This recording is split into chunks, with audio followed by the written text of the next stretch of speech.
എല്ലാവർക്കും നമസ്കാരം. പുതിയൊരു യൂട്യൂബ് ക്ലാസ്സിലേക്ക് ഏവർക്കും സ്വാഗതം. കഴിഞ്ഞ ക്ലാസ്സിൽ നമ്മൾ PSC എക്സാമിന് വേണ്ടിയിട്ടുള്ള ഡിഗ്രി പ്രിലിമിനറിയുടെ ലേറ്റസ്റ്റ് ആയിട്ടുള്ളൊരു ക്വസ്റ്റ്യൻ പേപ്പർ ഡിസ്കഷൻ തുടങ്ങിയിരുന്നു. അതിലെ രണ്ടാമത്തെ ഭാഗമാണിത്. അതിൽ ഏതാനും ചില ക്വസ്റ്റ്യനും അതുമായിട്ട് ബന്ധപ്പെട്ട എക്സ്പ്ലനേഷനുമാണ് തരാൻ പോകുന്നത്. അപ്പോൾ ഒരു ചോദ്യം നോക്കാം. മാച്ച് ദ ഫോളോയിങ് ആണ്. കറക്റ്റായിട്ട് മാച്ച് ചെയ്തേക്കുന്നതാണ് തന്നേക്കുന്നത്. അപ്പോൾ മരുതം എന്ന് പറഞ്ഞാൽ വെറ്റ്ലാൻഡ് അഗ്രികൾച്ചർ ആണ്. Palai plundering, Mullai animal husbandry, Neythal salt manufacturing. അപ്പം മരുതം എന്ന് പറയുമ്പം വെറ്റ്ലാൻഡ് അഗ്രികൾച്ചർ, തണ്ണീർത്തട കൃഷി. പാലൈ എന്ന് പറയുമ്പം പ്ലണ്ടറിങ് എന്ന് പറഞ്ഞാൽ എന്താ, കൊള്ളയടിക്കുക. മുല്ലൈ അനിമൽ ഹസ്ബൻഡറി എന്ന് പറഞ്ഞാൽ മൃഗസംരക്ഷണം. നെയ്തല് സോൾട്ട് മാനുഫാക്ചറിങ്, ഉപ്പ് നിർമ്മാണം. അപ്പൊ അതെന്താണ് ഈ മരുതം, പാലൈ, മുല്ലൈ, നെയ്തൽ എന്നൊക്കെ പറയുന്നത് എന്താണ്? അത് നമ്മുടെ ഏൻഷ്യൻ തമിഴ് പോയറ്റിക് ആയിട്ടുള്ള സംഘം ലിറ്ററേച്ചർ, തമിഴിലുള്ള സംഘം ലിറ്ററേച്ചറിൽ 4 തിണകളെ കുറിച്ച് പറയുന്നുണ്ട്. തിണൈസ്, 4 തിണകളെ കുറിച്ച് പറയുന്നുണ്ട് സംഘം ലിറ്ററേച്ചർ. 4 അല്ല, ഇത് 4 നമുക്ക് തന്നിട്ടുള്ളൂ. 5 തിണകളെ കുറിച്ചാണ് പറയുന്നത്. അപ്പം the number of tinais mention in Sangam literature ancient Tamil poetics. അപ്പം പ്രാചീന തമിഴ് കവിത സംഘം ലിറ്ററേച്ചറിൽ 5 തിണകളെ കുറിച്ചാണ് പറയുന്നത്. എന്താണ് ഈ തിണ എന്ന് പറഞ്ഞാൽ? A system of classifying landscapes and associated cultural practices and occupations. ഭൂപ്രകൃതിക്ക് അനുസരിച്ച് ആൾക്കാർ അവരുടെ സാംസ്കാരിക ജീവിതം മെച്ചപ്പെടുത്തി എടുക്കുകയാണ്. ആ ഭൂപ്രദേശത്ത് നിന്ന് എന്തൊക്കെ കാര്യങ്ങളാണ് കിട്ടുന്നത്, അതിനനുസരിച്ച് അവരവരുടെ തൊഴിൽ കണ്ടെത്തി വളർന്നു വരുന്നു. അതാണ് തിണാന്ന് ഉദ്ദേശിക്കുന്നത്. കൊണ്ടാണ്. അപ്പൊ തമിഴ് പോയറ്റിക്സിലാണ് സംഘം ലിറ്ററേച്ചർ എന്ന് പറയുന്നത്. അതിനകത്ത് 5 തിണകളെ കുറിച്ച് പറഞ്ഞിട്ടുണ്ട്.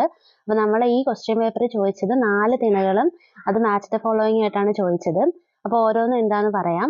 കുറിഞ്ചി എന്ന് പറഞ്ഞാലും ഹില്ലി ഓർ മൗണ്ടൻ റീജിയൻ. കുറിഞ്ചി എന്ന് പറഞ്ഞാൽ ഒരു തിണയാണ്. അത് ഹിൽ അല്ലെങ്കിൽ മൗണ്ടൻ റീജിയൻ, പർവ്വത പ്രദേശങ്ങളാണ് കാണിക്കുന്നത്. Often associated with shifting cultivation and hunting. അപ്പൊ അവരെന്താണ് ചെയ്യുന്നത്? ഷിഫ്റ്റിംഗ് കൾട്ടിവേഷനും ഹണ്ടിങ്ങും, ഇരതേടലും ഒക്കെയാണ്, വേട്ടയാടലും ഒക്കെയായിരുന്നു അവരുടെ തൊഴിലെന്ന് പറയുന്നത്. മുല്ലൈ എന്ന് പറഞ്ഞാൽ pastoral or grassland areas where cattle rearing was a primary occupation.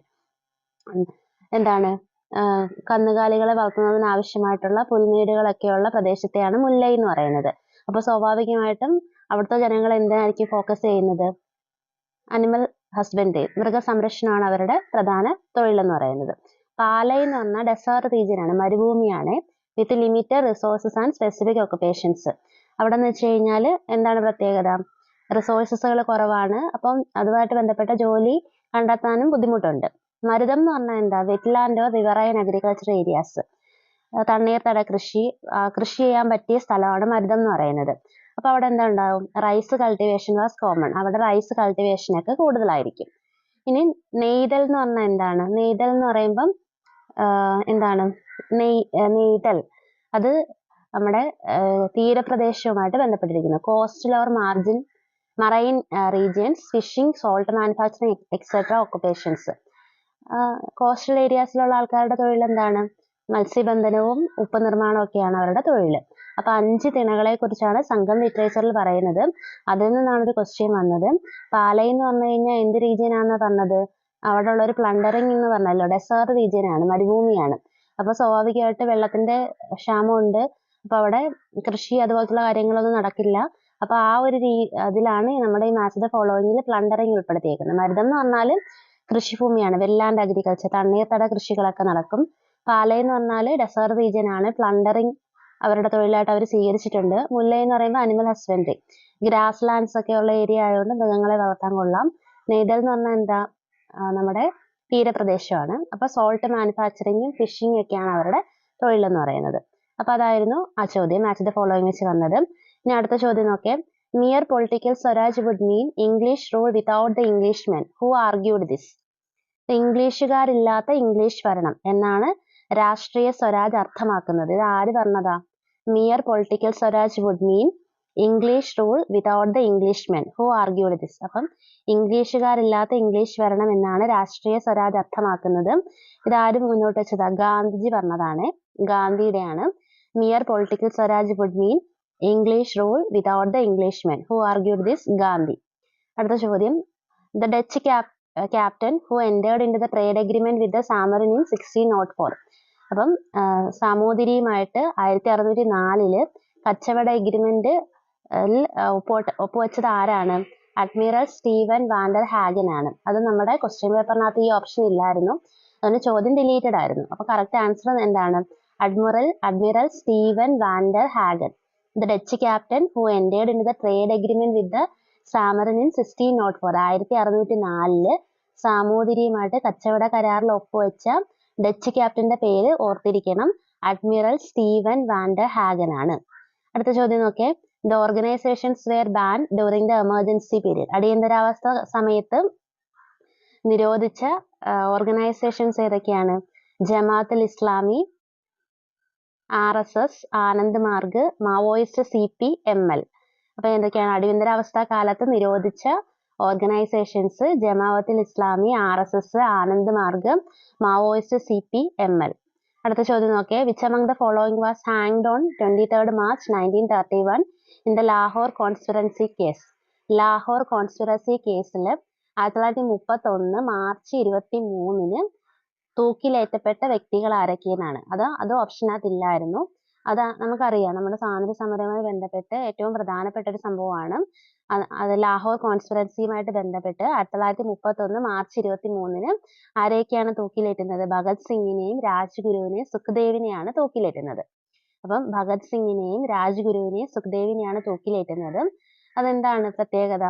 ഇത് ലാഹോർ കോൺസ്പിറസി കേസ് എന്ന് വെച്ചാൽ എന്താ? This case revolved around the bombing of the central legislative assembly in New Delhi on April 8, 1929 and the subsequent murder of a British police officer John Sanders in December 1928. എന്താണ്? Central legislative അസംബ്ലിയിൽ bomb എറിയുകയാണ് ചെയ്യുന്നത് 1929 April 8. പിന്നെ ഒരു British police ഓഫീസറിന്റെ കൊലപാതകവും അതിന് കാരണമാവുന്നുണ്ട്. 1928 ഡിസംബറിലാണ് അദ്ദേഹത്തെ വധിക്കുന്നത്. അപ്പൊ ഈ കേസുമായിട്ട് relate ചെയ്താണ് ഭഗത് സിംഗും രാജ്ഗുരുവും സുഖ്ദേവും അറസ്റ്റിലാവുന്നത്. These were the key figures in the, അവരുടെ പ്രത്യേകത എന്താ? These were the key figures in the Hindustan socialist republican association. Bhagat സിംഗും രാജ്ഗുരുവും സുഖ്ദേവുമാണ് ഹിന്ദുസ്ഥാൻ സോഷ്യലിസ്റ്റ് റിപ്പബ്ലിക്കൻ അസോസിയേഷൻ HSROയുടെ പ്രധാന നേതാക്കൾ. A revolutionary organisation that aim to overcome British rule in India. അപ്പൊ അവരുടെ പ്രത്യേകത എന്താ? അവരുടെ ലക്ഷ്യം എന്ന് പറയുന്നത് എന്താണ്? ബ്രിട്ടീഷുകാരെ ഇവിടെ നിന്ന് എങ്ങനെയെങ്കിലും ഒഴിവാക്കുക. അതിനുവേണ്ടി പ്രയത്നിച്ചിരുന്ന ഒരു സംഘടനയാണ് HSRA. ദ എക്സിക്യൂഷൻ, എങ്ങനെയാണ് അവര് അറസ്റ്റിലായതിനു ശേഷം ഫോളോയിങ് എ ട്രയൽ, വിചാരണയൊക്കെ നടപ്പിലാക്കി. They were sentenced to death and hanged on March 23, 1931 in Lahore central jail.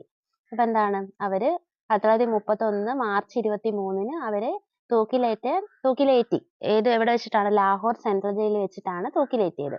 ആരൊക്കെയാണ്? 3 പേര്, ഭഗത് സിംഗ്, രാജ്ഗുരു, സുഖ്ദേവ്.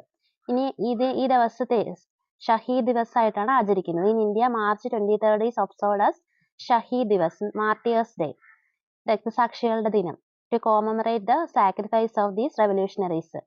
ഭഗത് സിംഗും രാജ്ഗുരു സുഖ്ദേവ് അവരെ തൂക്കിലേറ്റിയതിന്റെ ഓർമ്മയ്ക്കായിട്ടാണ് എന്താചരിക്കുന്നത്? മാർച്ച് 23 ഷഹീദ് ദിവസ് അല്ലെങ്കിൽ മാർട്ടിയേഴ്സ് ഡേ ആയിട്ട് സെലിബ്രേറ്റ് ചെയ്യുന്നത്. പിന്നെ നോക്കിയേ, who wrote the book India after Gandhi? എന്താണ്? ഇന്ത്യ ഗാന്ധിക്ക് ശേഷം എന്ന പുസ്തകം എഴുതിയത് ആരാണ്? രാമചന്ദ്ര ഗുഹ. Who wrote the book India after Gandhi? ഇത് പ്രീവിയസ് ക്വസ്റ്റ്യൻ ആണ്, ലേറ്റസ്റ്റ് ആയിട്ട് നടന്ന ഡിഗ്രി പ്രിലിമിനറിയുടെ ഒരു ക്വസ്റ്റ്യൻ ആണിത്. Who wrote the book India after Gandhi? India ഗാന്ധിക്ക് ശേഷം എന്ന് പറഞ്ഞ പുസ്തകം എഴുതാര രാമചന്ദ്ര ഗുഹയാണ്. ഇനി ഒരു സ്റ്റേറ്റ്മെന്റ് കറക്റ്റ് ചെയ്യാനാണ്. ഞാനിത് കറക്റ്റ് ചെയ്താണ് വായിക്കുന്നത്. Reign of terror was related to French revolution. അപ്പൊ ഫ്രഞ്ച് റവല്യൂഷൻ നമ്മുടെ ഡിഗ്രി പ്രിലിമിനറി ക്വസ്റ്റ്യൻസിനകത്ത് കോമൺ ആണ് ഫ്രഞ്ച് റവല്യൂഷനെ കുറിച്ച്. അപ്പൊ ഇതിനകത്ത് ഒരു ക്വസ്റ്റ്യൻ വന്നിട്ടുണ്ട്, reign of terror was related to French revolution.